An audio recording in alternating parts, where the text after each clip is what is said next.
where the mind is without fear and the head is held high, where knowledge is free.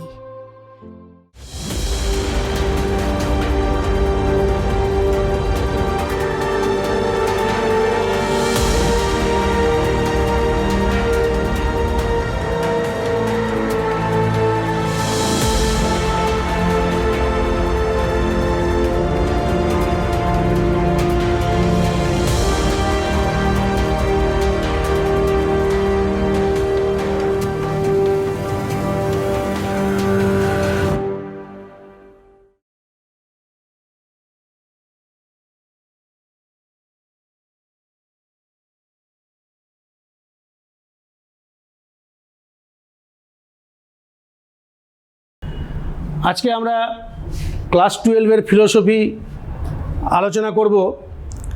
যে অধ্যায়টা আলোচনা করব সেই অধ্যায়টার নাম হচ্ছে অমাধ্যম অনুমান। তোমরা আশা করি প্রত্যেকে খাতা কলম নিয়ে বসেছো।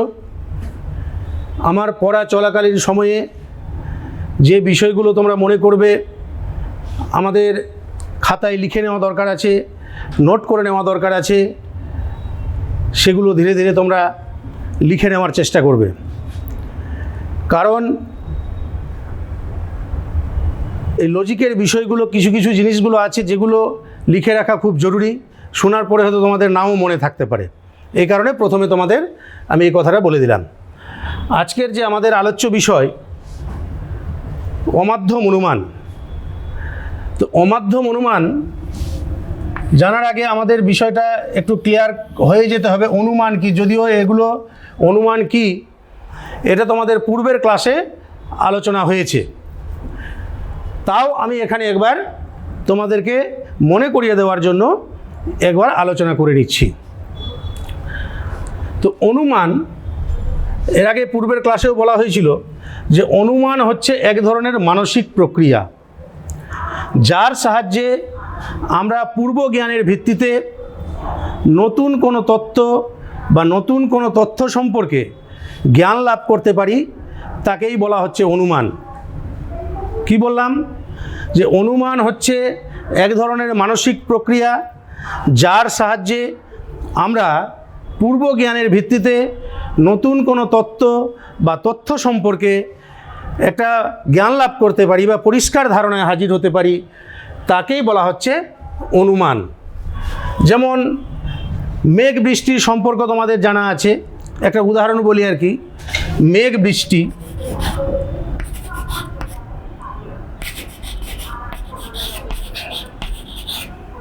মেঘ করলে বৃষ্টি হয়। এখন যদি মেঘ করে তাহলে আমি অনুমান করব যে বৃষ্টি হবে আর কি। এখন বর্ষাকাল, যে কোনো সময় মেঘ করে বৃষ্টি হয়ে যায় আর কি। কিন্তু আবার বৃষ্টি সেটা নাও হতে পারে, সেইগুলো বিষয় নিয়ে আলোচনা হয়েছে এর আগে। তো এই যে অনুমান, এই অনুমানটা যখন ভাষায় প্রকাশিত হয় তখন তাকে বলা হয় যুক্তি। অনুমান যখন, তাহলে কি হচ্ছে, তাহলে যুক্তি কাকে বলছে? তাহলে লিখে নিতে পারো তোমরা। অনুমান যখন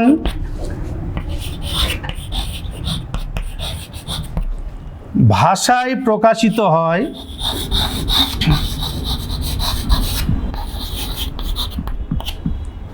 তখন তাকে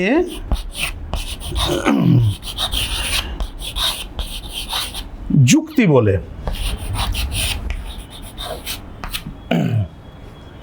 ক্লিয়ার হয়েছে?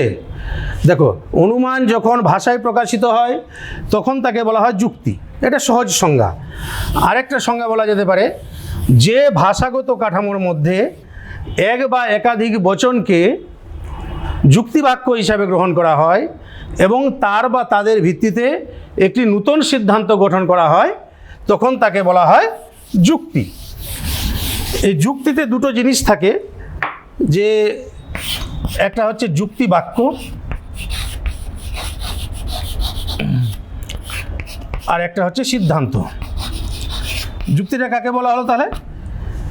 যে ভাষাগত কাঠামোর মধ্যে এক বা একাধিক বচনকে যুক্তিবাক্য হিসাবে গ্রহণ করা হচ্ছে এবং তার বা তাদের ভিত্তিতে একটি নির্দিষ্ট সিদ্ধান্ত গ্রহণ করা হয়, তাকে বলা হচ্ছে যুক্তি। এবার এই যে অনুমান বা যুক্তি, এই অনুমান বা যুক্তিকে ক ভাগে ভাগ করা যায়।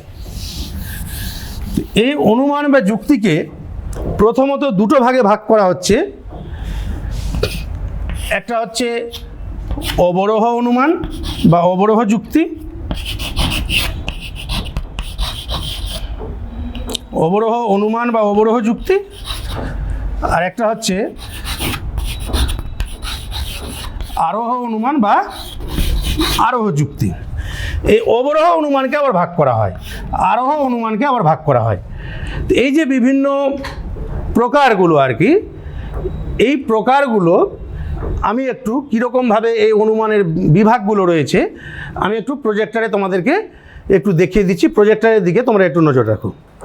আচ্ছা দেখো, যে বিষয়টা বলছিলাম আমি, যে অনুমান বা যুক্তিকে ক ভাগে ভাগ করা হয়। দেখো একটু প্রজেক্টরের দিকে লক্ষ্য রাখো। দেখো, অনুমান বা যুক্তিকে প্রথমত দুটো ভাগে ভাগ করা হচ্ছে। একটা হচ্ছে অবরোহ অনুমান আর একটা হচ্ছে আরোহ অনুমান। ঠিক আছে? এবার এই অবরোহ অনুমানকে আবার দুটো ভাগে ভাগ করা হচ্ছে। একটা হচ্ছে অমাধ্যম অনুমান, একটা হচ্ছে মাধ্যম অনুমান। ঠিক আছে? এই অবরোহ অনুমানকে আবার দুটো ভাগে ভাগ করা হচ্ছে, একটা অমাধ্যম অনুমান, একটা অমাধ্যম অনুমান।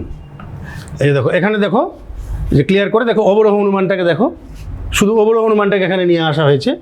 অবরোহ অনুমানকে দুটো ভাগে ভাগ হচ্ছে, একটা অমাধ্যম অনুমান, একটা মাধ্যম অনুমান। আমি তার আগে একটু অবরোহ অনুমানটা কি এটা একটু আরও মনে করিয়ে দিই আর কি। যে যুক্তিতে সিদ্ধান্ত এক বা একাধিক যুক্তি বাক্য থেকে অনিবার্যভাবে নিশ্চিত হয় এবং সিদ্ধান্ত কখনো যুক্তি বাক্যের চেয়ে বেশি ব্যাপক হয় না, তাকে বলা হচ্ছে অবরোহ অনুমান। আর আরোহ অনুমান হচ্ছে যে যুক্তিতে সিদ্ধান্ত সর্বদাই একাধিক যুক্তি বাক্য থেকে নিঃসৃত হয় কিন্তু অনিবার্যভাবে নিঃসৃত হয় না, এবং সিদ্ধান্ত সর্বদাই যুক্তি বাক্যের চেয়ে বেশি ব্যাপক হয়, তাকে বলা হচ্ছে আরোহ অনুমান। আমাদের আজকের বিষয় আরোহ অনুমানটি নিয়ে না, অবরোহ অনুমানের যে বিভাগ অমাধ্যম অনুমান সেটা নিয়ে আর কি। এই যে অবরোহ অনুমানকে দুটো ভাগে ভাগ করা হলো, অমাধ্যম অনুমান আর মাধ্যম অনুমান। আমাদের আজকের বিষয় অমাধ্যম অনুমানটা কি জানবো, মাধ্যম অনুমানটা কি, তারপর অমাধ্যম অনুমানের যে একে একে বিষয়গুলো আছে, যেমন আবর্তন, বিবর্তন, বস্তুগত বিবর্তন, সমবিবর্তন, বিরোধানুমান।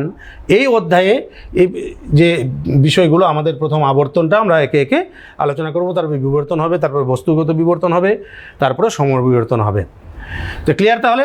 তো এরপরে আমরা কি জানবো আগে, অমাধ্যম অনুমানটা কি আর মাধ্যম অনুমানটা কি। এবার এই বিষয়টাকে তোমাদের ব্ল্যাকবোর্ডে উদাহরণের সাহায্যে আলোচনা করছি। তোমরা একটু লক্ষ্য রাখো, অনুমান বা যুক্তি এটাকে দুটো ভাগে ভাগ করা হচ্ছে। প্রথমত যেটা তোমাদের দেখানো হলো প্রজেক্টরে,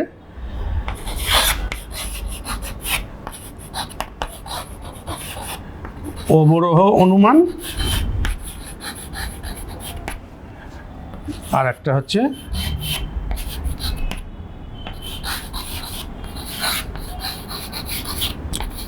আরোহ অনুমান। আর এই অবরোহ অনুমানকে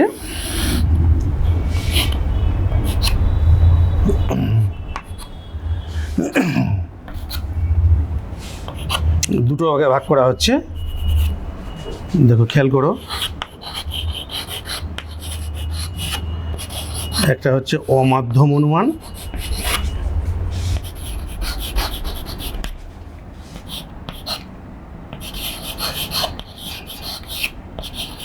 আর একটা হচ্ছে মাধ্যম অনুমান।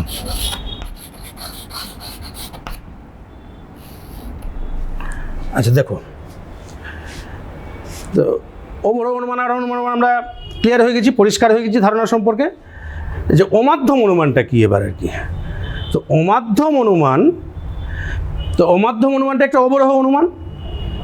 তার মানে যে অবরোহ অনুমানে সিদ্ধান্তটি একটি মাত্র যুক্তি বাক্য থেকে নিঃসৃত হয় তাকে বলা হচ্ছে অমাধ্যম অনুমান। আচ্ছা দেখো, সংজ্ঞাটা তোমরা পারলে লিখে নাও। যে অবরোহ অনুমানে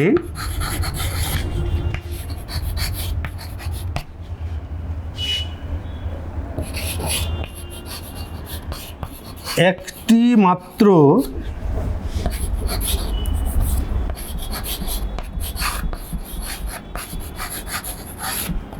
যুক্তি বাক্য থেকে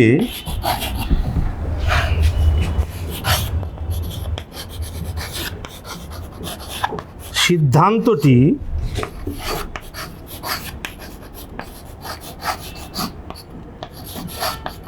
অনিবার্যভাবে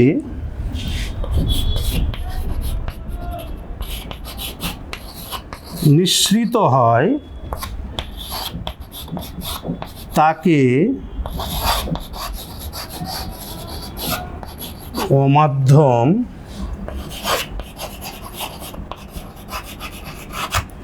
অনুমান বলে। আচ্ছা দেখো আরেকবার পড়ে নিচ্ছি। যে অবরোহ অনুমানে একটি মাত্র যুক্তিবাক্য থেকে সিদ্ধান্তটি অনিবার্যভাবে নিঃসৃত হয় তাকে অমাধ্যম অনুমান বলে। বিষয়টা ক্লিয়ার হয়ে গেছে? তার মানে অমাধ্যম অনুমান হচ্ছে একটা অবরোহ অনুমান, এখানে একটা মাত্র যুক্তিবাক্য থেকে সিদ্ধান্ত পাওয়া যাবে, তার মানে একটা যুক্তিবাক্য থাকবে আর একটা সিদ্ধান্ত থাকবে। আর সিদ্ধান্তটা কিভাবে নিঃসৃত হবে? অনিবার্যভাবে নিঃসৃত হবে, মানে যুক্তিবাক্য থেকেই সিদ্ধান্তটা নিঃসৃত হবে। এখানে আরেকটা কথা আছে অমাধ্যম অনুমানে, যে সিদ্ধান্তটা কখনোই যুক্তিবাক্যের চেয়ে বেশি ব্যাপক হবে না। কেন বেশি ব্যাপক হবে না সেটা আমরা অবরোহ অনুমানেই আমরা জেনেছি আর কি। অবরোহ অনুমানেরই ওটা বৈশিষ্ট্য যে সিদ্ধান্তটা কখনোই যুক্তিবাক্যের চেয়ে বেশি ব্যাপক হবে না। অমাধ্যম অনুমানটা যেহেতু একটা অবরোহ অনুমান, সেই কারণে অমাধ্যম অনুমানের ক্ষেত্রেও একই বিষয় থাকবে যে সিদ্ধান্তটা কখনোই যুক্তিবাক্যের চেয়ে বেশি ব্যাপক হবে না। আশা করি যে তোমরা অমাধ্যম অনুমানটা ক্লিয়ার হয়ে গেছো কাকে বলে এবং কি বিষয়টা। এরপরে মাধ্যম অনুমানটা বলি।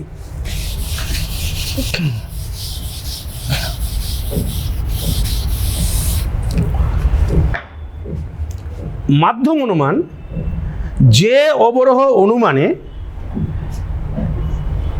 একাধিক যুক্তিবাক্য থেকে, দুই বা ততোধিক যুক্তিবাক্য থেকে বা একাধিক যুক্তিবাক্য থেকে সিদ্ধান্তটি অনিবার্যভাবে নিঃসৃত হয় তাকে মাধ্যম অনুমান বলে। কি বললাম? যে অবরোহ অনুমানে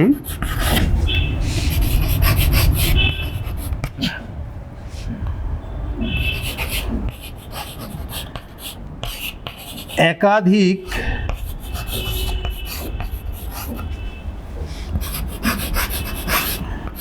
যুক্তিবাক্য থেকে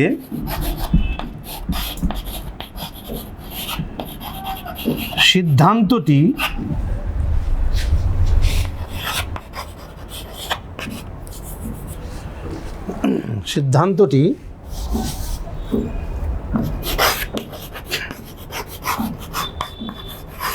অনিবার্যভাবে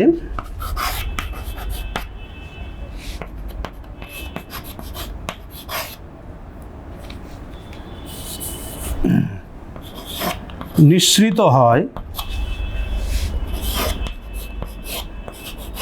তাকে মাধ্যম অনুমান বলে।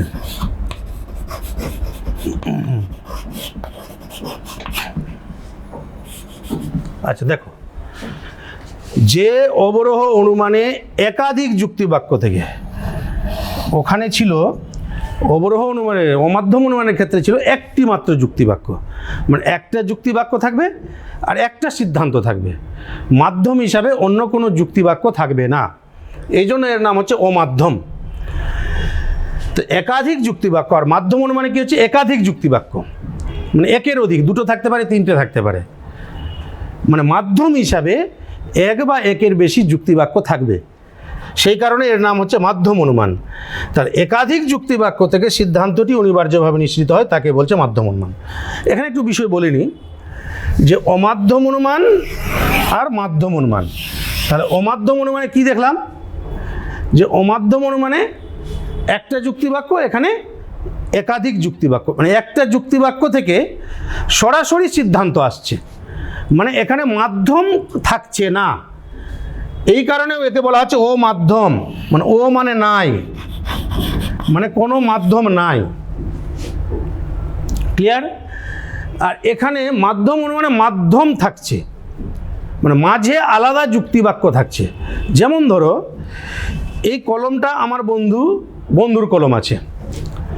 আমি যদি আমার বন্ধু, ধরো আমার বন্ধুর নাম রাম, তা আমি রামকে ধরো কলমটা দিব, আমি সরাসরি রামকে কলমটা দিয়ে দিলাম। এখানে কোনো মাধ্যম থাকলো কি? মাধ্যম থাকলো না, আমি সরাসরি ওকে দিয়ে দিলাম। তো এটা হচ্ছে অমাধ্যম। আর মাধ্যমটা কোনটা?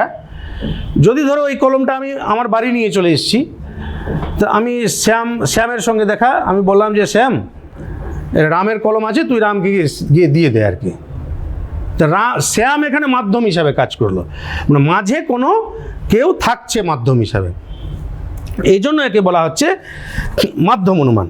তো বিষয়টাকে, তাহলে সংজ্ঞাটা তোমাদের ক্লিয়ার হয়েছে বিষয়টা, আশা করি। এবার এই বিষয়টাকে আমরা উদাহরণের সাহায্যে একটু বুঝে নিব আর কি, যে দুটো অনুমানের যে উদাহরণ, দেখি একটা উদাহরণ দিই, তাহলে বিষয়টা আরও পরিষ্কার হবে।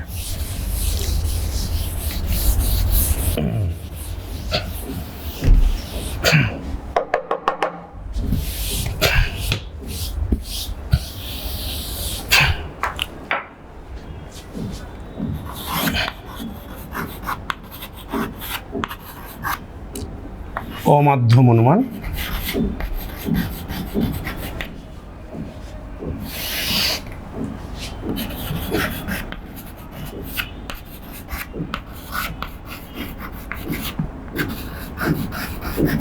আর মাধ্যম অনুমান।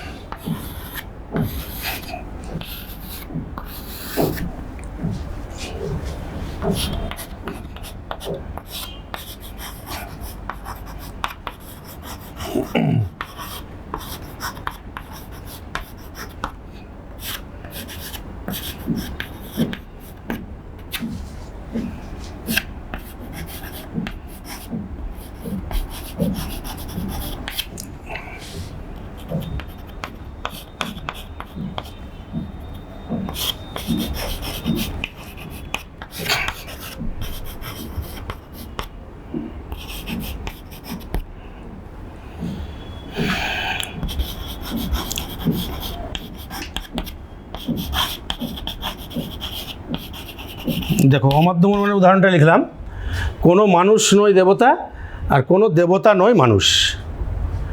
মাধ্যম অনুমানের একটা উদাহরণ লিখি, সকল মানুষ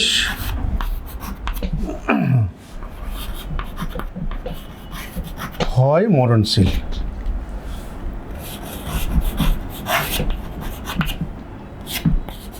ব্ল্যাকবোর্ডটা খুব হিলছে। যুক্তিবাক্য,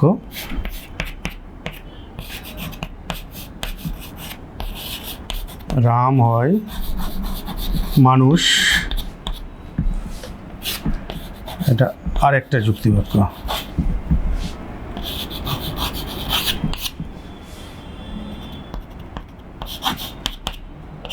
অতএব রাম হয় মরণশীল।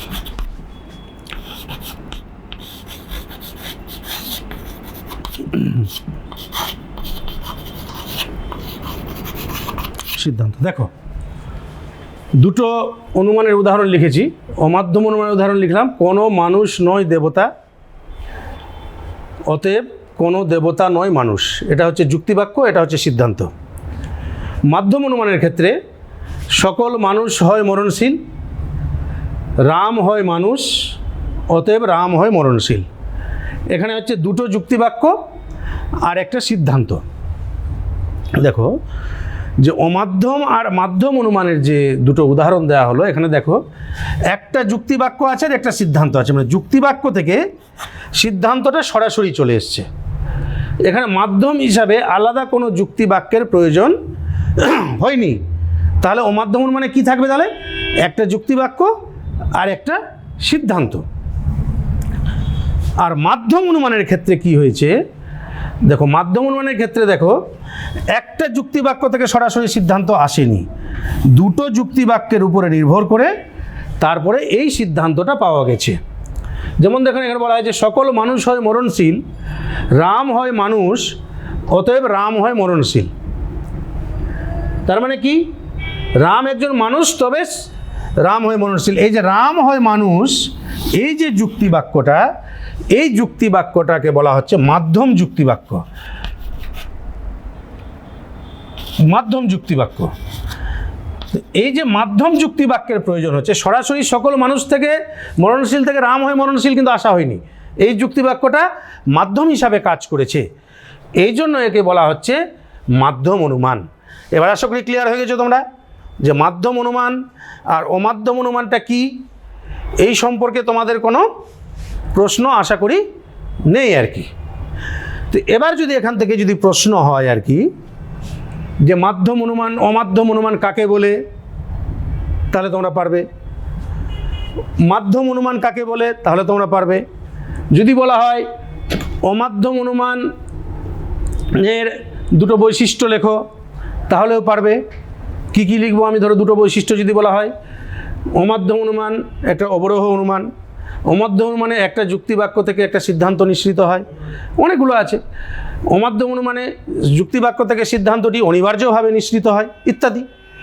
একই রকমভাবে মাধ্যম অনুমানের ক্ষেত্রেও, মাধ্যম অনুমান হচ্ছে একটা অবরোহ অনুমান।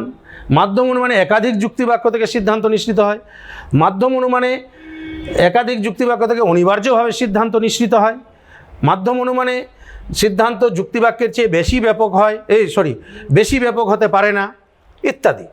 তো এই বিষয়গুলো কিন্তু যদি বৈশিষ্ট্য থাকে তাহলে পারবে। এবার ধরো এখানে দেওয়া হলো যে দুটো অনুমানের মধ্যে সাদৃশ্য কি, কোশ্চেন দেওয়া হলো সাদৃশ্য। দুটো অনুমানের মধ্যে অমাধ্যম অনুমান এবং মাধ্যম অনুমানের মধ্যে সাদৃশ্য কি। সাদৃশ্য মানে মিল, দুটোর মধ্যে কি কি, অমাধ্যম অনুমান এবং মাধ্যম অনুমান উভয়েই অবরোহ অনুমান, এটা একটা মিল। ঠিক আছে, ক্লিয়ার? অমাধ্যম অনুমান এবং মাধ্যম অনুমান উভয়েই যুক্তিবাক্য, উভয়ের ক্ষেত্রে সিদ্ধান্তটি যুক্তিবাক্য থেকে অনিবার্যভাবে নিঃসৃত হয়। 3 নম্বর, অমাধ্যম অনুমান এবং মাধ্যম অনুমান দুটোর ক্ষেত্রেই সিদ্ধান্ত কখনো যুক্তিবাক্যের চেয়ে বেশি ব্যাপক হতে পারে না। অমাধ্যম এবং মাধ্যম অনুমান 4 নম্বর, অমাধ্যম এবং মাধ্যম অনুমান দুটোর ক্ষেত্রেই আকারগত সত্যতার দিকে লক্ষ্য রাখা হয়। অমাধ্যম এবং মাধ্যম অনুমান উভয় ক্ষেত্রেই যুক্তিবাক্য যদি সত্য হয় তাহলে সিদ্ধান্ত সবসময় সত্য হবে। এগুলো হচ্ছে সাদৃশ্য, মিল। আমি 5টা বললাম কিন্তু, তাহলে মনে থাকবে তোমাদের। আরেকবার বলে নিই তাহলে, একটু ভালো করে মনে রাখার চেষ্টা করো। অমাধ্যম ও মাধ্যম অনুমান উভয়ই অবরোহ অনুমান, 1 নম্বর। 2 নম্বর, অমাধ্যম ও মাধ্যম অনুমান উভয়ের ক্ষেত্রেই সিদ্ধান্তটি যুক্তিবাক্য থেকে অনিবার্যভাবে নিঃসৃত হয়। 3 নম্বর, অমাধ্যম এবং মাধ্যম অনুমান উভয় ক্ষেত্রেই সিদ্ধান্তটি যুক্তিবাক্যের চেয়ে কখনো বেশি ব্যাপক হতে পারবে না। 4 নম্বর, অমাধ্যম এবং মাধ্যম অনুমান উভয় ক্ষেত্রেই সিদ্ধান্তটি সবসময় কখনো যুক্তিবাক্যের চেয়ে বেশি ব্যাপক হবে না। ক্লিয়ার হলো? অমাধ্যম ও মাধ্যম অনুমান উভয় ক্ষেত্রেই আকারগত সত্যতার দিকে লক্ষ্য রাখা হয়। অমাধ্যম ও মাধ্যম অনুমান উভয় ক্ষেত্রেই যুক্তিবাক্য যদি সত্য হয় তাহলে সিদ্ধান্ত সত্য হবেই। এই বিষয়গুলো গেল সাদৃশ্য। এবার যদি বলা হয় বৈসাদৃশ্য, বৈসাদৃশ্য মানে কি, পার্থক্য। যদি বলা হয় অমাধ্যম ও মাধ্যম অনুমানের মধ্যে পার্থক্য কি, তাহলে আমরা কি দেখতে পাবো? পার্থক্য একটু ডিটেলসে আমি আলোচনা করি। 1 নম্বর, যুক্তিবাক্যের সংখ্যার দিক দিয়ে। এটা লেখা থাকে উদাহরণটা, সংখ্যার দিক দিয়ে। সংখ্যার দিক দিয়ে কি পার্থক্য দেখা যাচ্ছে? এখানে যুক্তিবাক্য একটি যুক্তিবাক্য থেকে সিদ্ধান্ত নিশ্চিত হয়, আর এখানে একাধিক যুক্তিবাক্য থেকে সিদ্ধান্ত নিশ্চিত হয়। ঠিক আছে, তাহলে কি বললাম? তাহলে যুক্তিবাক্যের সংখ্যার দিক দিয়ে পার্থক্যটা কি বললাম? এখানে একটি মাত্র যুক্তিবাক্য থেকে সিদ্ধান্ত নিশ্চিত হয়, আর এখানে একাধিক যুক্তিবাক্য থেকে সিদ্ধান্ত নিশ্চিত হয়। 2 নম্বর পার্থক্য বচনের দিক থেকে।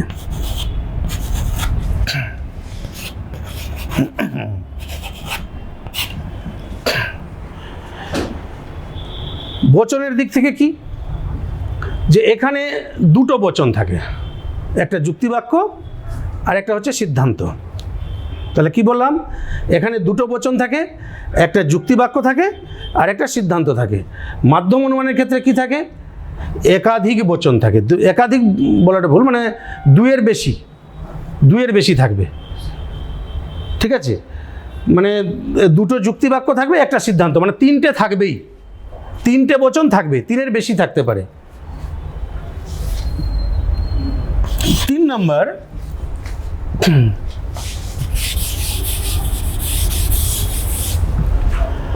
পদের দিক থেকে।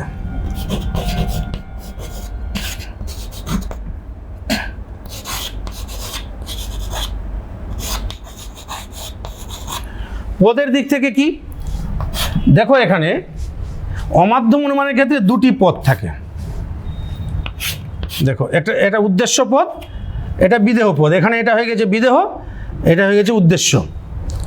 তবে দুটো পদ থাকবে। কি কি থাকবে? দুটো পদ কি কি থাকবে? একটা হচ্ছে উদ্দেশ্য পদ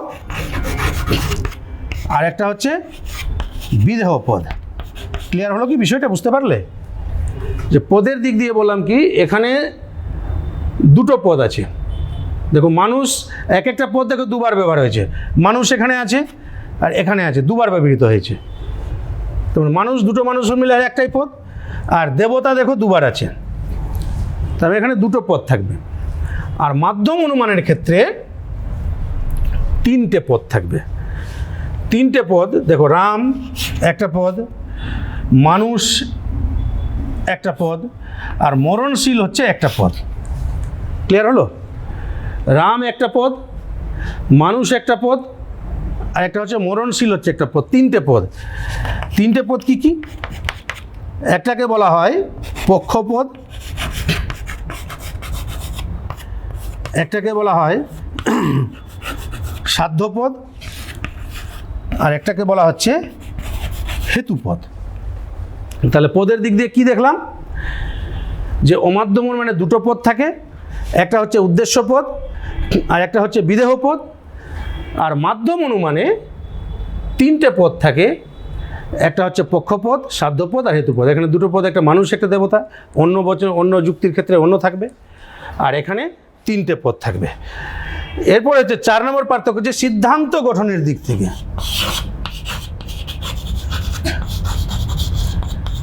সিদ্ধান্ত গঠনের দিক থেকে। সিদ্ধান্ত গঠনের দিক থেকে কীরকম? যে অমাধ্যম অনুমানে যুক্তিবাক্য থেকে সরাসরি সিদ্ধান্ত গঠন করা হয়। এখানে কোনো মাধ্যম হিসাবে কোনো আলাদা কোনো যুক্তিবাক্যের প্রয়োজন হয় না। কিন্তু মাধ্যম অনুমানের ক্ষেত্রে একাধিক যুক্তিবাক্য থেকে সিদ্ধান্ত গঠন করা হয়। এখানে মাধ্যম হিসাবে আলাদা যুক্তিবাক্যের প্রয়োজন হয়, এক বা একাধিক যুক্তিবাক্যের প্রয়োজন হয়। তাহলে পার্থক্যটা ক্লিয়ার হলো কি? আরেকবার বলে দিই তাহলে শর্ট করে। 1 নম্বর পার্থক্য যুক্তিবাক্যের সংখ্যার দিক থেকে। এটা তোমরা নোট করে রাখতে পারো এই জিনিসগুলো। যুক্তিবাক্যের সংখ্যার দিক থেকে, যুক্তিবাক্যের সংখ্যা কি? অমাধ্যম মানে একটা যুক্তিবাক্য থাকবে, একটা যুক্তিবাক্য থেকে সিদ্ধান্ত গৃহীত হয়। মাধ্যম অনুমানের ক্ষেত্রে একাধিক যুক্তিবাক্য থেকে সিদ্ধান্ত গৃহীত হয়। ক্লিয়ার? মানে অমাধ্যম অনুমানে একটাই থাকবে যুক্তিবাক্য, মাধ্যম অনুমানে একাধিক থাকবে। 2 নম্বর বচনের দিক থেকে অমাধ্যম অনুমানে 2টো বচন থাকবে, মাধ্যম অনুমানে 2-এর বেশি বচন থাকবে, 3টা 4টা থাকতে পারে। পদের দিক থেকে অমাধ্যম অনুমানে 2টো পদ থাকবে, একটা হচ্ছে উদ্দেশ্য পদ আর একটা বিদেহ পদ। মাধ্যম অনুমানের ক্ষেত্রে 3টে পদ থাকবে, পক্ষপদ, সাধ্যপদ আর হেতুপদ। আর সিদ্ধান্ত গঠনের দিক থেকে কি, যে অমাধ্যম অনুমানে যুক্তিবাক্য থেকে সরাসরি সিদ্ধান্ত নিঃসৃত হয়। এখানে মাধ্যম হিসাবে আলাদা কোনো যুক্তিবাক্যের প্রয়োজন হয় না, কিন্তু মাধ্যম অনুমানে একাধিক যুক্তিবাক্য থেকে সিদ্ধান্ত নিশ্চিত হয়, এখানে মাধ্যম হিসাবে আলাদা যুক্তিবাক্যের প্রয়োজন হয়। তাহলে এখানে কি তাহলে তৈরি হবে? তাহলে এখানে অমাধ্যম অনুমান কাকে বলে? তাহলে কি আলোচনা হলো এখানে? অমাধ্যম অনুমান কাকে বলে, মাধ্যম অনুমান কাকে বলে, অমাধ্যম অনুমানের বৈশিষ্ট্য কি, মাধ্যম অনুমানের বৈশিষ্ট্য কি, উদাহরণ উভয় অনুমানের, অমাধ্যম এবং মাধ্যম অনুমানের সাদৃশ্য, আর অমাধ্যম ও মাধ্যম অনুমানের বৈসাদৃশ্য বা পার্থক্য। এরপরে আমি পরবর্তী আলোচনায় যাচ্ছি।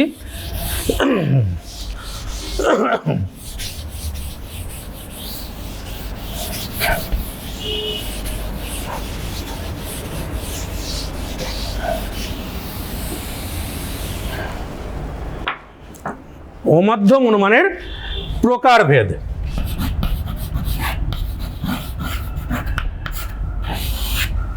অমাধ্যম অনুমানের প্রকার কি ভাবে অমাধ্যম অনুমানকে ভাগ করা হয়, অনেকগুলো ভাগ নিয়ে আলোচনা আছে, তোমাদের সিলেবাসে যেগুলো আছে আমি সেগুলো দেখাচ্ছি আর কি। অমাধ্যম অনুমান হচ্ছে একটা আবর্তন,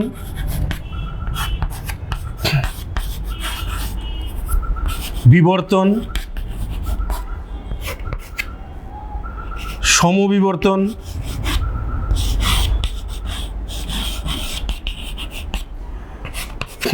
বস্তুগত বিবর্তন,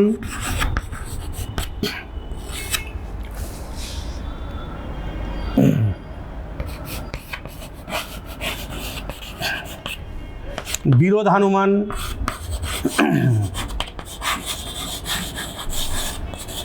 এগুলো হচ্ছে অমাধ্যম অনুমান। আরও রয়েছে, ওগুলো তোমাদের সিলেবাসের মধ্যে নেই বলে আমি দেখাচ্ছি না। তাহলে এখানে কি দেখালাম? তাহলে অমাধ্যম অনুমানের প্রকার: আবর্তন, বিবর্তন, সমবিবর্তন, বস্তুগত বিবর্তন, বিরোধানুমান। তো এই বিষয়গুলোকে আমরা এবার এক এক করে আলোচনা করব। প্রথমে আমাদের আলোচনা শুরু হবে আবর্তন থেকে। আবর্তনটা কি?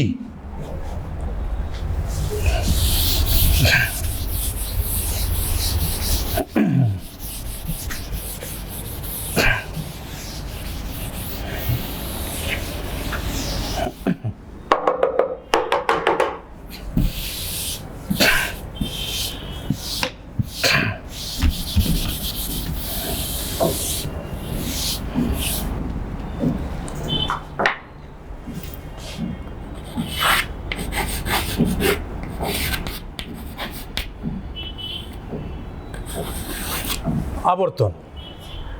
তাহলে আবর্তনটা কি? আবর্তনটা হচ্ছে একটা অমাধ্যম অনুমান। আবার কি?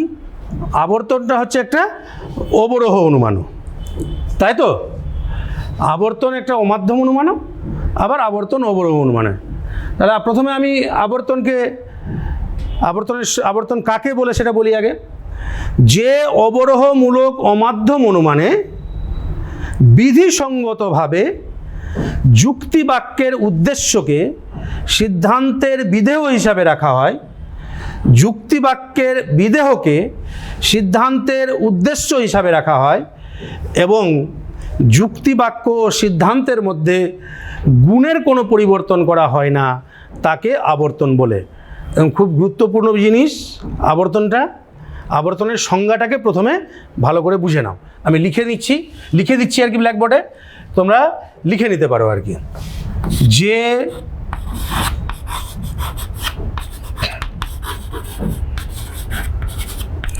অবরোহমূলক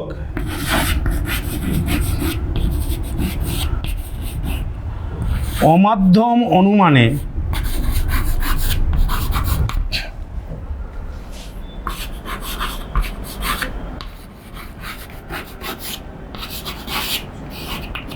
যুক্তিবাক্যের উদ্দেশ্যকে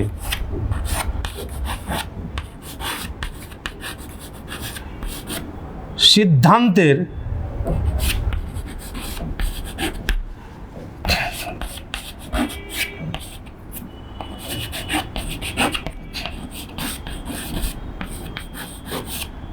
বিধেয় হিসাবে রাখা হয়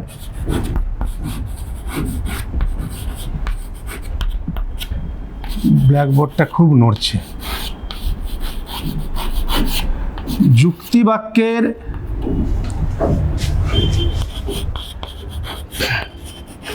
বিধেয়কে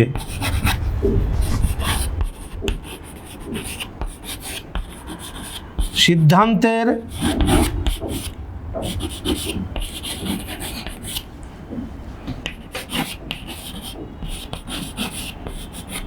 উদ্দেশ্য হিসাবে রাখা হয় এবং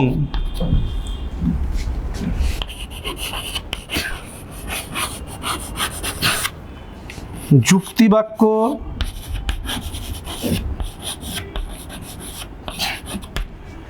সিদ্ধান্তের মধ্যে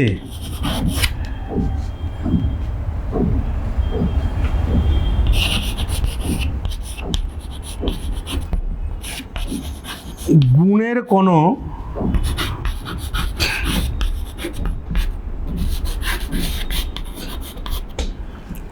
পরিবর্তন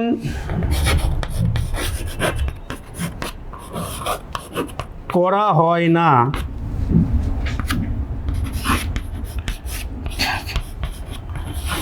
তাকে আবর্তন বলে। দেখো, তোমরা লিখে নিতে পারো যে অবরোহমূলক অমাধ্যম অনুমানে যুক্তিবাক্যের উদ্দেশ্যকে সিদ্ধান্তের বিধেয় হিসাবে রাখা হয়, যুক্তিবাক্যের বিধেয়কে সিদ্ধান্তের উদ্দেশ্য হিসাবে রাখা হয় এবং যুক্তিবাক্য সিদ্ধান্তের মধ্যে গুণের কোনো পরিবর্তন করা হয় না তাকে আবর্তন বলে। মানে কি কি বিষয় আসলো তাহলে? যুক্তিবাক্যের উদ্দেশ্যটা সিদ্ধান্তে বিধেয় হবে, যুক্তিবাক্যের বিধেয়টা সিদ্ধান্তে উদ্দেশ্য হবে, আর গুণের কোনো পরিবর্তন হবে না, মানে গুণ একই থাকবে, পরিবর্তন হবে না, মানে গুণ একই থাকবে। এবার সংজ্ঞাটা আমি মুছে দিচ্ছি ব্ল্যাকবোর্ড থেকে। এবার বিষয়টাকে বুঝো কীরকম বিষয়টা, আবর্তনটা। সংজ্ঞাটা মুখস্থ করে ফেলবে। তাহলে কি দাঁড়াচ্ছে, কি বললাম তাহলে, কি কি কথা হলো এখানে? যে যুক্তিবাক্যের উদ্দেশ্য, মনে করো যুক্তিবাক্য আর একটা সিদ্ধান্ত। যুক্তিবাক্যের উদ্দেশ্যটা কি বলা হলো সংজ্ঞাতে? সিদ্ধান্তে বিধেয় হবে।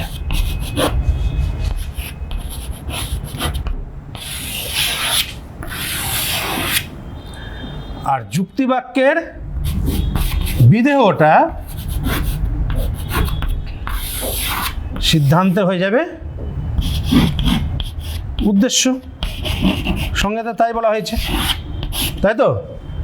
যুক্তিবাক্যের উদ্দেশ্যটা হয়ে যাবে সিদ্ধান্তে বিধেয়, আর যুক্তিবাক্যের বিধেয়টা সিদ্ধান্তে হয়ে যাবে উদ্দেশ্য। আর কি বলা হয়েছে? গুণ, গুণটা একই থাকবে, মানে পরিবর্তন হবে না। ধরো যুক্তিবাক্য যদি হয় থাকে বা হাঁবাচক থাকে, তাহলে সিদ্ধান্তটাও হয় হবে, হাঁবাচক হবে। আর যুক্তিবাক্য যদি নয় থাকে, তাহলে সিদ্ধান্তটাও নয় হবে, নাবাচক হবে। এইটুকু প্রথমত ক্লিয়ার হয়েছে কি বিষয়টা? কি মানে সংজ্ঞাতে যে বিষয়টা বলা হলো, যুক্তিবাক্যের উদ্দেশ্যটা সিদ্ধান্তে বিধেয় হবে, আর যুক্তিবাক্যের বিধেয়টা সিদ্ধান্তে উদ্দেশ্য হবে। একটা, তাহলে এই বিষয়টা ক্লিয়ার হয়ে গেছে তোমাদের? এটা একটা উদাহরণ নেওয়া যাক আর কি। উদাহরণে কিভাবে হচ্ছে আবর্তনটা।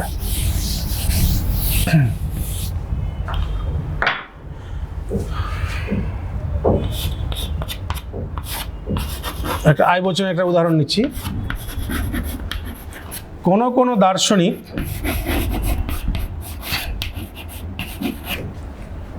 হন বৈজ্ঞানিক।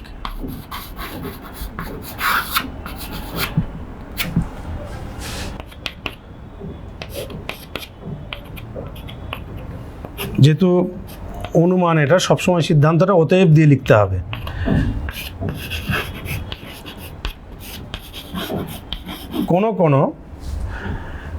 কোনো বৈজ্ঞানিক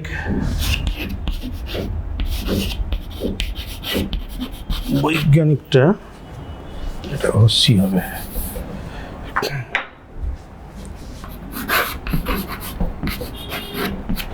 কোনো বৈজ্ঞানিক হন দার্শনিক।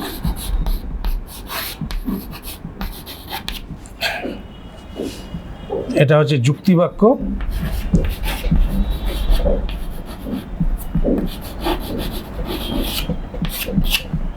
আর এটা হচ্ছে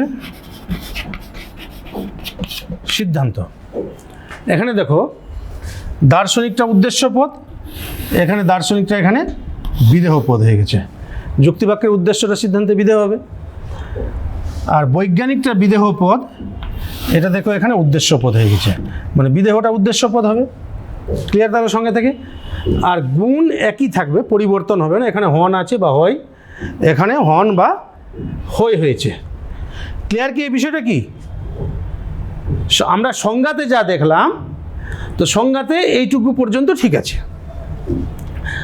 আরেকটা বিষয় এখানে লক্ষ্য রাখতে হবে, এই যে যুক্তিবাক্যটাকে আবর্তনের ক্ষেত্রে বলা হয় আবর্তনীয় বচন। যুক্তিবাক্যের ক্ষেত্রে আবর্তনীয়টাকে বলা হয়, যুক্তিবাক্যটাকে বলা হয় আবর্তনের ক্ষেত্রে আবর্তনীয়, আর সিদ্ধান্তটাকে বলা হয় আবর্তিত। ক্লিয়ার? যুক্তিবাক্যটাকে বলা হবে আবর্তনীয়, আর সিদ্ধান্তটাকে বলা হবে আবর্তিত। এটুকু বিষয় সম্পর্কে ক্লিয়ার হয়ে গেছে তোমাদের? এরপরে আমরা যেটা যাব, আবর্তনের নিয়ম। আবর্তনের নিয়মে কি বলছে?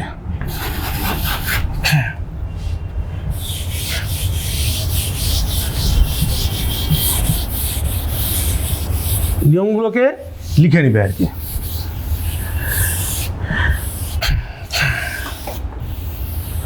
সংজ্ঞার কিছু বিষয় এখানে কিন্তু নিয়মের মধ্যে আসছে।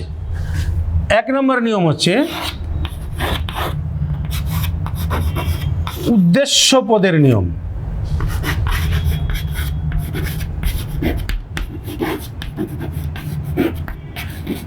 উদ্দেশ্য পদের নিয়মটা কি?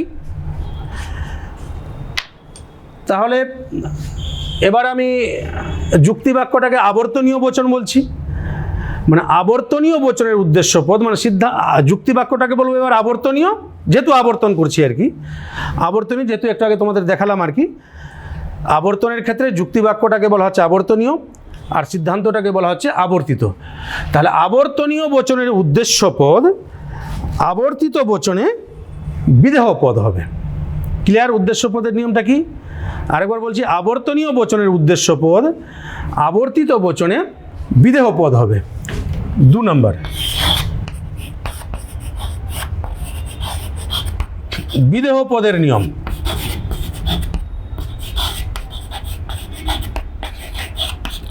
বিদেহ পদের নিয়মটা কি? ঠিক উল্টোটা। আবর্তনীয় বচনের বিদেহ পদ আবর্তিত বচনে উদ্দেশ্য পদ হবে। 3 নম্বর, গুণের নিয়ম।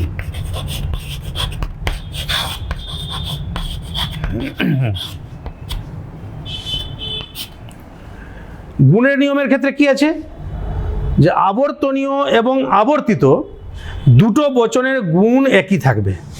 অর্থাৎ আবর্তনীয় বচন যদি হাঁবাচক হয়, তাহলে আবর্তিত বচনও হাঁবাচক হবে, আর আবর্তনীয় বচন যদি নাবাচক হয়, ভুল বলে দিলাম, গুণ একই হবে। মানে আবর্তনীয় বচন যদি হাঁবাচক হয়, তাহলে আবর্তিত বচনও হাঁবাচক হবে, এবং আবর্তনীয় বচন যদি নাবাচক হয়, তাহলে আবর্তিত বচনও নাবাচক হবে।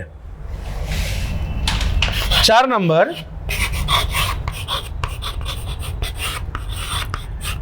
ব্যাপ্যতার নিয়ম। এই নিয়মটা খুব গুরুত্বপূর্ণ আবর্তনের ক্ষেত্রে। আবর্তনীয় বচনে যে পদ ব্যাপ্য নয় সেই পদ আবর্তিত বচনে ব্যাপ্য হতে পারবে না। আবার বলছি, আবর্তনীয় বচনে যে পদ ব্যাপ্য নয় আবর্তিত বচনে সেই পদ ব্যাপ্য হতে পারবে না। যেমন ধরো যে মনে করো উদ্দেশ্য পদ আর বিদেহ পদ, এটা এখানে বিদেহ উদ্দেশ্য হয়েছে, এটা এখানে উদ্দেশ্য হয়েছে, এখানে এটা উদ্দেশ্য হয়ে গেছে, এটা এখানে বিদেহ হয়ে গেছে, প্রেডিকেট। তো মনে করে ধরো দুটো বচনই হচ্ছে আই বচন। তা আই বচনে কোন পদ ব্যাপ্য হয়? তোমাদের বচনের মধ্যে এটা আলোচনা হয়েছে আর কি, কোন বচনে কোন পদ ব্যাপ্য। আই বচনে কোনো পদই ব্যাপ্য নয়, এটাও আই বচন কোনো পদ ব্যাপ্য হলো না। তাহলে এই ক্ষেত্রে এই নিয়মটা কিন্তু মানলো। কি বলছে? আবর্তনীয় বচনে যে পদ ব্যাপ্য নয়, ধরো উদ্দেশ্য পদটাই ধরছি, এখানে ব্যাপ্য হয়নি, সেই পদটা আবর্তিত বচনে ব্যাপ্য হতে পারবে না, এখানেও ব্যাপ্য হয়নি। একই রকমভাবে যদি বিদেহ পদের ক্ষেত্রে দেখি, এটা এখানে ব্যাপ্য হয়নি, এটাও এখানে ব্যাপ্য হয়নি, তো নিয়মটা মানলো। যদি ধরো মনে করো যে দুটোই ই বচন যদি থাকতো, ধরো এটা ই বচন আর এটাও ই বচন, তাহলে ই বচনে কি হয়? ই বচনে উভয় পদ ব্যাপ্য। ই বচনে উভয় পদ ব্যাপ্য। কি ব্যাপ্যতার নিয়মটা মনে আছে তো? মনে করার চেষ্টা করো। এ বচনে সাবজেক্ট ব্যাপ্য, প্রেডিকেট অব্যাপ্য। ই বচনের ক্ষেত্রে কি আছে? সাবজেক্ট প্রেডিকেট দুটোই ব্যাপ্য। আই বচনের ক্ষেত্রে সাবজেক্ট প্রেডিকেট দুটোই অব্যাপ্য। ও বচনের ক্ষেত্রে সাবজেক্ট প্রেডিকেট, সাবজেক্ট অব্যাপ্য, প্রেডিকেট ব্যাপ্য। এটা তোমাদের ব্যাপ্যতার নিয়মে আছে। আর শুধুমাত্র এ বচনের ক্ষেত্রে যদি সমবিস্তার সম্পন্ন হয় তাহলে দুটো পদ ব্যাপ্য হয়। তাহলে ই বচনের ক্ষেত্রে কি আছে? তাহলে দুটো পদই ব্যাপ্য আছে, এখানে দুটো পদ ব্যাপ্য। তার নিয়মে কি আছে? যে আবর্তনীয় বচনে যে পদ ব্যাপ্য নয়, কারণ আবর্তনীয় বচন দুটো পদে ব্যাপ্য হয়ে গেছে, তাহলে সেটা প্রশ্ন আসছে না। সমস্যাটা হচ্ছে কোথায়? সমস্যাটা হচ্ছে যদি ধরো এটা এ বচন আছে আর মনে করো এটা ই বচন আছে, তাহলে এ বচনের ক্ষেত্রে কি আছে? উদ্দেশ্য পদ ব্যাপ্য আছে, আর এটা ব্যাপ্য নয়, আর এটা ই বচন, মানে দুটোই ব্যাপ্য। তা কি বলছে ব্যাপ্যতার নিয়মে? যে পদ আবর্তনীয় বচনে ব্যাপ্য হবে না সেই পদ এখানে ব্যাপ্য হতে পারবে না। মানে পিটা এখানে ব্যাপ্য হয়নি, কিন্তু এখানে এসে ব্যাপ্য হয়ে গেছে, তাহলে এই ক্ষেত্রে নিয়মটা মানলো না, এই ক্ষেত্রে আবর্তনটা হবে না, আবর্তন হবে না। এই নিয়মটা কিন্তু খুবই গুরুত্বপূর্ণ নিয়ম, ভালোভাবে মনে রাখার চেষ্টা করতে হবে। এবার 5 নম্বর নিয়ম কি আছে? 5 নম্বর নিয়ম, 5 নম্বর নিয়ম হচ্ছে ব্যাপকতার নিয়ম।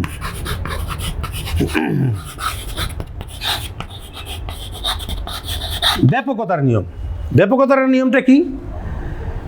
যে আবর্তিত বচন কখনোই আবর্তনীয় বচন অপেক্ষা বেশি ব্যাপক হতে পারবে না।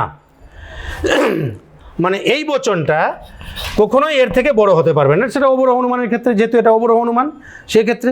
আরেকবার তাহলে শর্ট করে বলে দিচ্ছি নিয়মটা।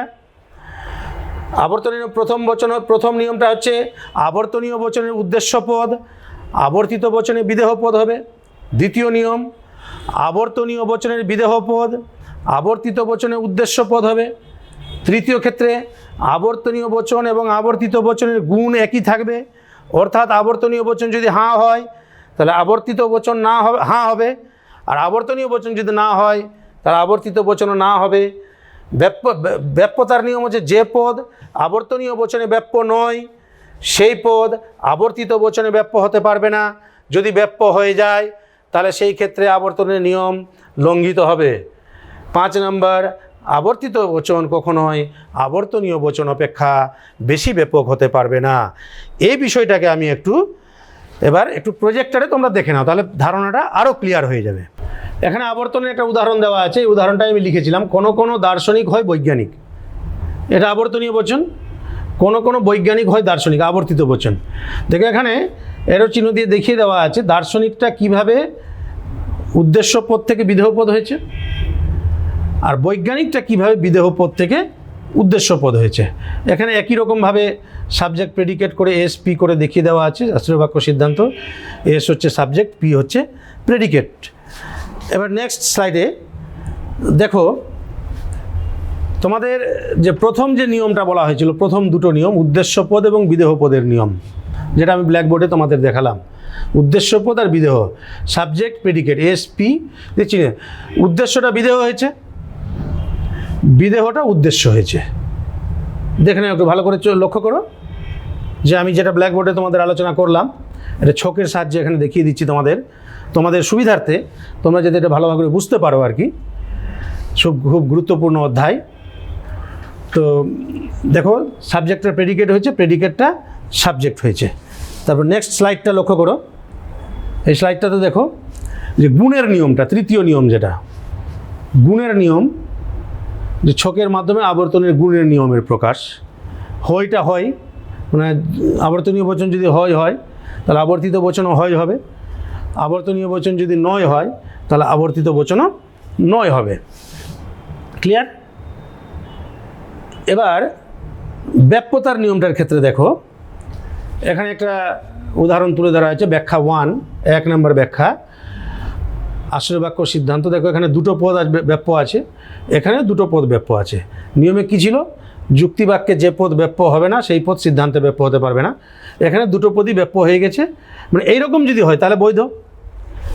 ব্যাখ্যা 2 নম্বর ব্যাখ্যা দেখো, এখানে দেখো দুটোই কিন্তু অব্যাপ্য, সে যে বচনই হোক দুটোই অব্যাপ্য। তার মানে এখানে কিন্তু ব্যাপ্য হয়ে গেলে চলবে না, তাহলে কিন্তু আবর্তন হবে না। মানে আকারটাকে এই রকম হতে হবে, মানে এটা যদি ঠিক থাকে, ব্যাপ্য যদি হয় তাহলে এটাকেও ব্যাপ্য হতে হবে, এসটাকে। এখানে যদি ব্যাপ্য থাকে তাহলে এটাকেও ব্যাপ্য হতে হবে। এই রকম হবে না যে এখানে ব্যাপ্য হয়নি এখানে ব্যাপ্য হয়ে গেছে, এখানে ব্যাপ্য হয়নি এখানে ব্যাপ্য হয়ে গেছে।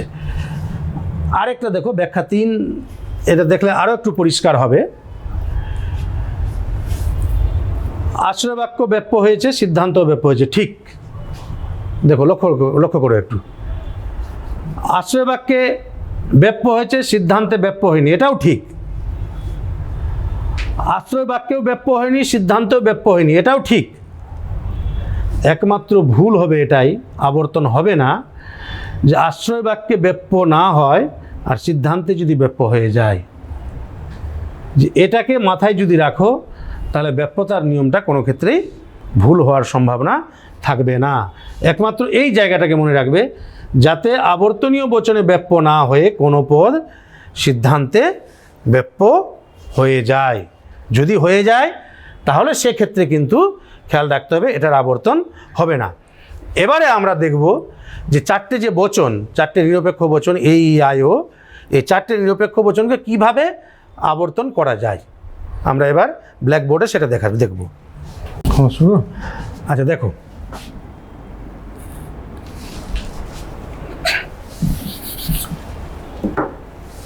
প্রথমে এ বচনের আবর্তনটা দেখাচ্ছি।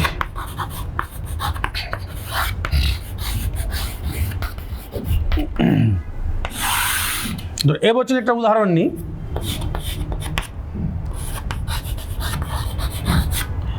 সকল মানুষ হয় মরণশীল।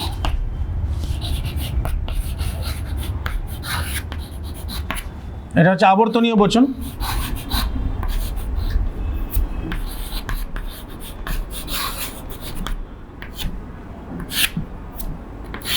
আবর্তনীয়, এটাকে আবর্তন করতে হবে। তো আমাকে যে আবর্তনটা করতে হবে, আবর্তনের নিয়ম অনুসরণ করে আবর্তন করতে হবে। প্রথম নিয়মে যে ছিল এই যে উদ্দেশ্য পদটা বিদেহ পদ, ধরো এরকম জায়গায় আমি লিখি মানুষ,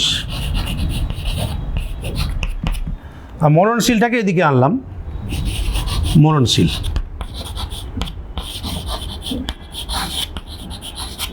আর হয়টা হয় হবে, আর এখানে একটা জীব কথাটা যুক্ত করে দিই সেন্টেন্স পূর্ণ করার জন্য, মরণশীল জীব হয় মানুষ।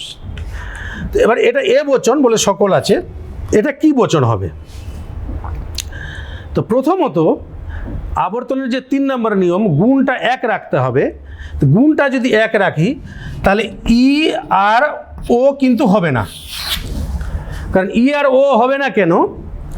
যে এদের গুণ হচ্ছে না, নয়, তবে ই বা ও বচন কিন্তু আবর্তন করা যাবে না।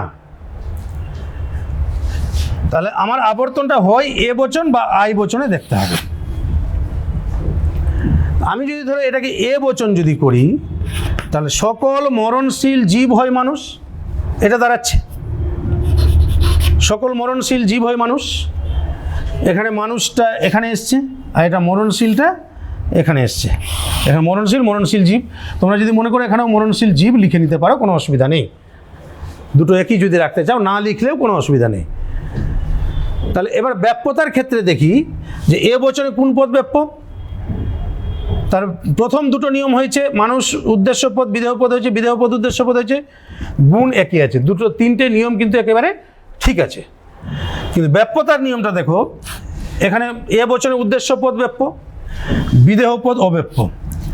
এটাও যদি এ বচন হয় তো এটা ব্যাপ্য, এখানে এটা এখানে অব্যাপ্য। এখানে দেখো এটা আবর্তন কিন্তু বৈধ হবে না, কারণ আবর্তনের নিয়মে বলা আছে যে পদ আবর্তনীয় বচনে ব্যাপ্য হবে না সেই পদ আবর্তিত বচনে ব্যাপ্য হতে পারবে না। এই মরণশীল পদটা এখানে কিন্তু ব্যাপ্য হয়নি, অথচ মরণশীল পদটা এখানে এসে ব্যাপ্য হয়ে গেছে। তার মানে আবর্তনের যে চতুর্থ নিয়ম, ব্যাপ্যতার নিয়ম, সেই নিয়মটাকে লঙ্ঘন করা হয়েছে। অতএব এ বচনে আবর্তন এ বচন হবে না। তাহলে আমার কি থাকলো? তাহলে ই ও তো হলো না, তাহলে এ বচনে আবর্তন হচ্ছে আই, তাহলে আই হবে। তো আই যদি হয় তাহলে কোনো হয়ে যাচ্ছে পরিমাণটা।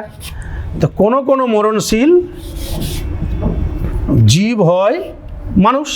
এবার আই বচনে দেখো কোনো পদই কিন্তু ব্যাপ্য নয়, তার মানে এখানেও ব্যাপ্য হয়নি আর এখানেও ব্যাপ্য হয়নি। তাহলে ঠিক আছে বিষয়টা, তাহলে আবর্তনের নিয়মকে মেনে চলছে। আর 5 নম্বর নিয়ম যে আবর্তিত বচন কখনো আবর্তনীয় বচন অপেক্ষা বেশি ব্যাপক হতে পারবে না, বেশি ব্যাপক নয়। এখানে সকল আছে, এখানে কোনো আছে। তাহলে কি দেখলাম? তাহলে এ বচনের আবর্তন হলো, তাহলে আমি এখানে লিখি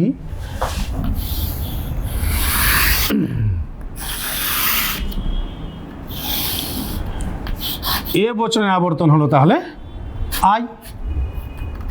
এবার দেখতে হবে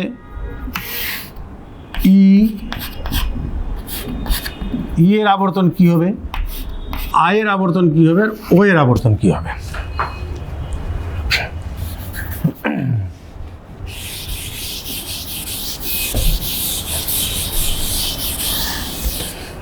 ই বচনের আবর্তন দেখো, একটা উদাহরণ লিখি, কোনো মানুষ নয় সর্বাঙ্গ সুন্দর, বা আর একটু সহজ উদাহরণ নেই, কোনো মানুষ নয় দেবতা। আবর্তনীয়।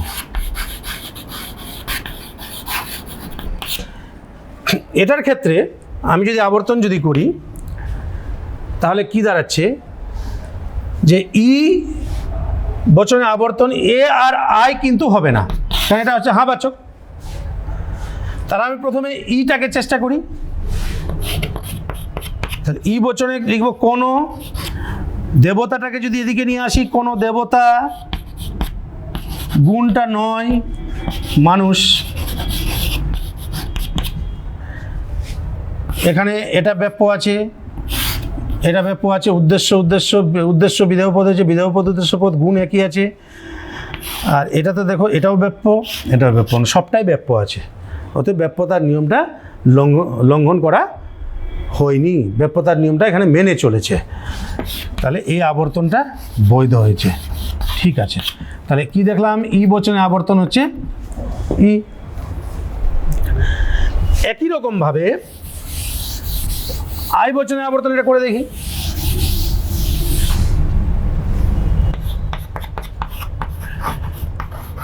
কোনো কোনো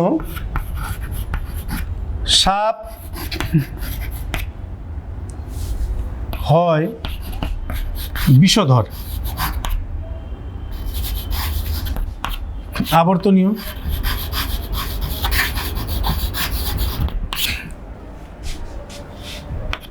এটার আমি আই বচন আবর্তন করে দেখি। কোনো কোনো বিদেহটাকে উদ্দেশ্যপদ নিয়ে আসি, বিষধর হয় সাপ। শুনতে একটু কেমন লাগছে, এখানে বিষধর জীব বা বিষধর প্রাণী লিখে দিতে পারো। হয় আবর্তিত। দেখো এই আবর্তনটা কি হয়েছে, উদ্দেশ্যপদ বিদেহপদ হয়েছে, বিদেহপদ উদ্দেশ্যপদ হয়েছে, গুণ একই আছে। আই বচনে কোনো পদ ব্যাপ্য নয়, এটাও যেহেতু সিদ্ধান্ত আই বচন আবর্তিত বচন, এখানেও কোনো পদ ব্যাপ্য নয়, অতএব আই বচনে আবর্তনটা আই হবে। ক্লিয়ার? যেহেতু হয়ে গেল, অন্য বচন আর চেষ্টা করার কোনো দরকার নেই। এবার ও বচন, একটা উদাহরণ লিখি। কোনো কোনো ফুল হয় লাল। দেখো তো এটার ক্ষেত্রে এ বচন আর আই বচন হবে না। কেন হবে না? এটা হচ্ছে হাঁ বাচক, আর সরি এটা এটা নয় হবে। ও বচন যেহেতু, কোনো কোনো ফুল নয় লাল, তো আর এটা হচ্ছে হাঁ বাচক বলে এ আর আই হবে না, ও বা ই এর মধ্যে হবে। আমি যদি ধরো এটাকে যদি ই বচন যদি করি, তাহলে কোনো হয়ে যাচ্ছে। কোনো হলে কি দাঁড়াচ্ছে, দাঁড়া আমি প্রথমে ও বচনটা করে দেখি, তারপর কি দাঁড়ায়। তাহলে এ আর আই হলো না, এ আর আই হলো কি হবে না, যেহেতু গুণের পরিবর্তন হয়ে যাবে। আমি যদি এটা আবর্তন যদি ও বচন করি, তাহলে কি হচ্ছে দেখো, কোনো কোনো লালটাকে এদিকে নিয়ে চলে আসি, লাল বস্তু করে দিই সেন্টেন্সটাকে কমপ্লিট করার জন্য। লাল বস্তু নয় ফুল, আবর্তিত। আবর্তিত এখানে কি দাঁড়ালো, উদ্দেশ্যটা বিদেহ হয়েছে, বিদেহটা উদ্দেশ্য হয়েছে, গুণটা একই আছে। ব্যাপ্যতার নিয়মটা দেখি, এখানে উদ্দেশ্য পদ অব্যাপ্য, বিদেহ পদ ব্যাপ্য, আর এখানে উদ্দেশ্য পদ ব্যাপ্য, বিদেহ পদ অব্যাপ্য। এখানে দেখো সরি, হ্যাঁ না ভুল হলো, উদ্দেশ্য পদ অব্যাপ্য, বিদেহ পদ ব্যাপ্য। দেখো যে এই নিয়মটা এখানে লঙ্ঘন করেছে আর কি। কারণ এই নিয়মে কি আছে, যে পদ আবর্তনীয় বচনে ব্যাপ্য হবে না সেটা ব্যাপ্য হতে পারবে না। দেখো এখানে ও বচনে উদ্দেশ্য পদ অব্যাপ্য, এখানে ফুলটা এখানে অব্যাপ্য হয়েছে, কিন্তু বিদেহ পদ ব্যাপ্য বলে এখানে এসে সেটা ব্যাপ্য হয়ে গেছে বলে নিয়মটা কিন্তু মানল না। ঠিক আছে, তাহলে ও বচনে আবর্তন ও হচ্ছে না। আমি যদি তাহলে ও হলো না, তাহলে ও বচনে আবর্তন। আমি যদি এটাকে ই বচন যদি করি, তাহলে কি দাঁড়াচ্ছে দেখো, কোনো লাল বস্তু নয় ফুল। এটার ক্ষেত্রে কিন্তু একই প্রবলেম দাঁড়াচ্ছে, একই সমস্যা দাঁড়াচ্ছে। এখানে এটাও ব্যাপ্য, এখানেও এটাও ব্যাপ্য, দুটোই ব্যাপ্য হয়ে গেছে, কিন্তু এখানে দেখো এটা ব্যাপ্য নয়, এখানে ব্যাপ্য হয়ে গেছে। তার মানে এর আবর্তন ই বচনও সম্ভব নয়। তো আমি এও হলো না, আয়ও হলো না, আর ইও হলো না, তাহলে কোনো আর ও হবে না, তাহলে ও বচনে আবর্তন সম্ভব নয়। তাহলে আমাদের কি দাঁড়ালো, তাহলে এ বচনের আবর্তন কি হলো, তাহলে এ বচনের আবর্তন হচ্ছে আই। এটার ক্ষেত্রে একটা সমস্যা আছে, কোনো ক্ষেত্রে এ হয়, সেটা আমাদের পরবর্তীতে আলোচনা করব অন্য ক্লাসে। কোনো ক্ষেত্রে এ বচনে আবর্তন এ হয়, সমবিস্তার সম্পন্ন যদি হয়, সেটা আমাদের পরবর্তী ক্লাসে আলোচনা করব। ই বচনে আবর্তন হচ্ছে ই, আই বচনে আবর্তন হচ্ছে আই, ও বচনে আবর্তন সম্ভব নয়। এবার আমরা একটু এই বিষয়টাকে একটু কয়েকটা উদাহরণের সাহায্যে আমরা দেখে নিই যে কিভাবে আবর্তন করা যায়। একটু স্লাইডে এটা দেখে নাও একটু।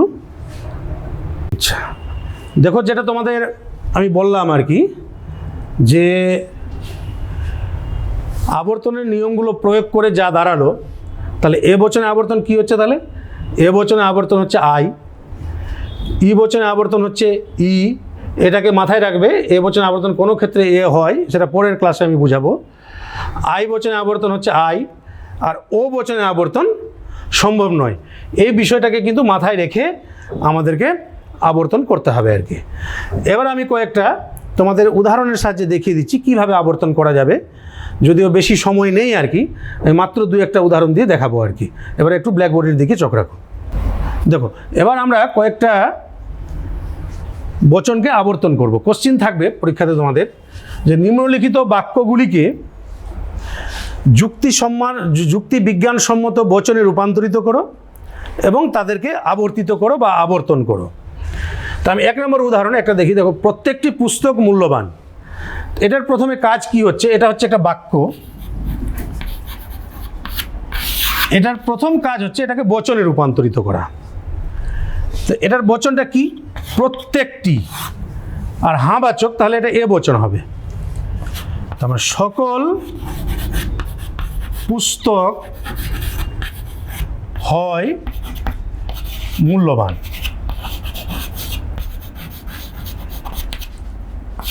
এটা হচ্ছে আবর্তনীয়, যেহেতু আমি আবর্তন করব সেই কারণে এই বচনটাকে বলা হচ্ছে আবর্তনীয় বচন।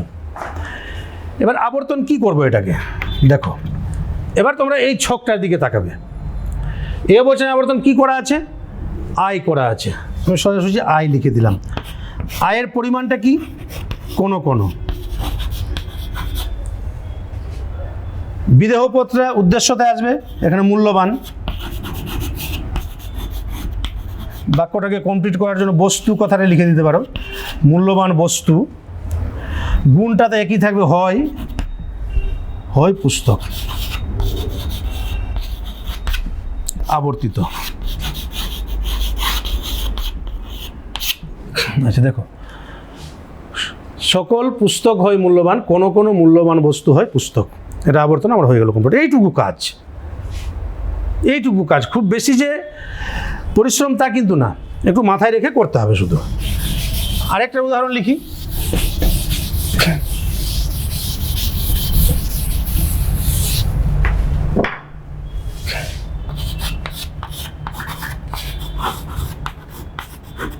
দেবতারা দানব নয়। দেখো, এটা ই বচন হবে। কোনো দেবতা নয় দানব, তাহলে এটা আবর্তনীয়। এটাকে আমি আবর্তন করব। ই বচনে আবর্তন কি? ই বচনের পরিমাণ কোনো, দানবটা এদিকে আসবে, কোনো দানব, গুণটা নয়, দেবতা। খুব ইজি, একটু মাথা খাটিয়ে করতে হবে শুধু, হয়ে গেল উত্তর।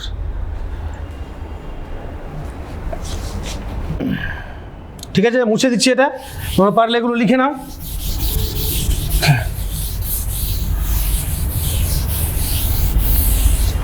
এবার নেক্সট দেখো, ব্যবসায়ীরা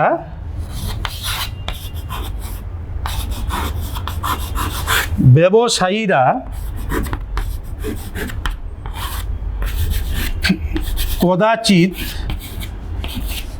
সৎ। এটাকে প্রথমে বচনে করব। কদাচিৎ কচিৎ থাকলে কি বচন হয়? হাঁ বাচক থাকলে হবে ও বচন, আর না বাচক থাকলে হবে আই বচন। এটা হাঁ বাচক, তাহলে ও বচন হবে। কোনো কোনো ব্যবসায়ী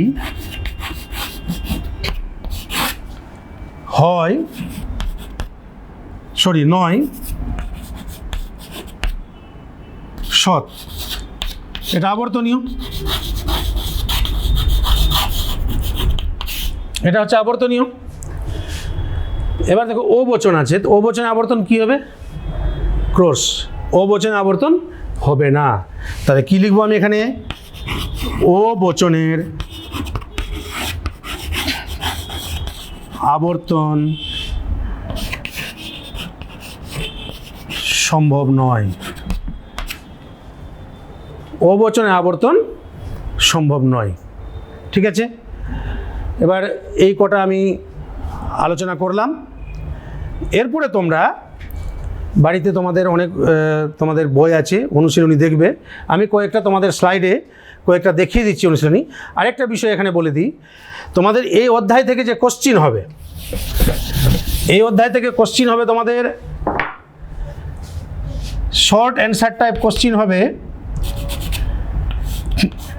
একটা, 1 নম্বরের। আর broad answer type descriptive type question হবে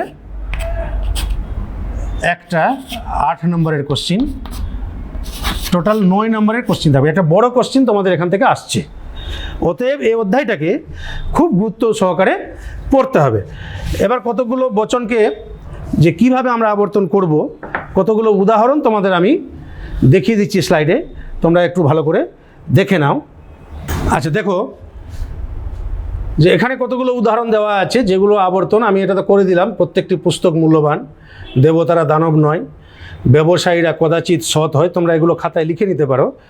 কেবলমাত্র বৈজ্ঞানিকরাই প্রগতিশীল, দুষ্ট লোকেরা সাধারণত মিষ্টভাষী হয়, অধিকাংশ শিক্ষিত ব্যক্তি সাম্যবাদী, কোনো কিছু যুগপৎ সাদা ও কালো নয়, সৎ লোক স্বার্থপর নয়। এগুলো তোমাদের করে দেখিয়ে দিতাম তোমাদের আর কি, যেহেতু সময় খুব কম, তোমরা বাড়িতে প্র্যাকটিস করবে। আরও কিছু উদাহরণ আছে আমার স্লাইডে দেওয়া আছে, তোমরা লক্ষ্য করো। মানুষ মাত্রই সুখী, মানুষ সাধারণত স্বার্থপর, মানুষ অবশ্যই স্বার্থপর, মানুষ কখনোই স্বার্থপর নয়, মাঝে মাঝে মানুষ স্বার্থপর নয়, ধনীরা সুখী, কেবলমাত্র শিশুরাই সরল, সব মানুষই অসৎ নয়, ফুল সুগন্ধিযুক্ত। আরও কিছু আছে, আমি সবটা পড়ছি না। তোমরা তোমাদের যে টেক্সট বুক আছে, সেই টেক্সট বুকটা তোমরা লক্ষ্য করবে। টেক্সট বুকে কিন্তু প্রচুর উদাহরণ দেওয়া আছে। সেই উদাহরণগুলোকে তোমরা একে একে খুঁটিয়ে খুঁটিয়ে কিন্তু প্র্যাকটিস করবে। কারণ লজিকের একটা বিষয় আছে যে তোমাদের লজিকের যে বিষয় আছে, বিষয়টাকে খুব খুঁটিয়ে খুঁটিয়ে যদি না পড়ো, বাড়িতে যদি বারে বারে যদি প্র্যাকটিস যদি না করো, তাহলে কিন্তু ভুল হওয়ার সম্ভাবনা থাকবে। বাড়িতে এগুলো বারে বারে অভ্যাস করতে হবে।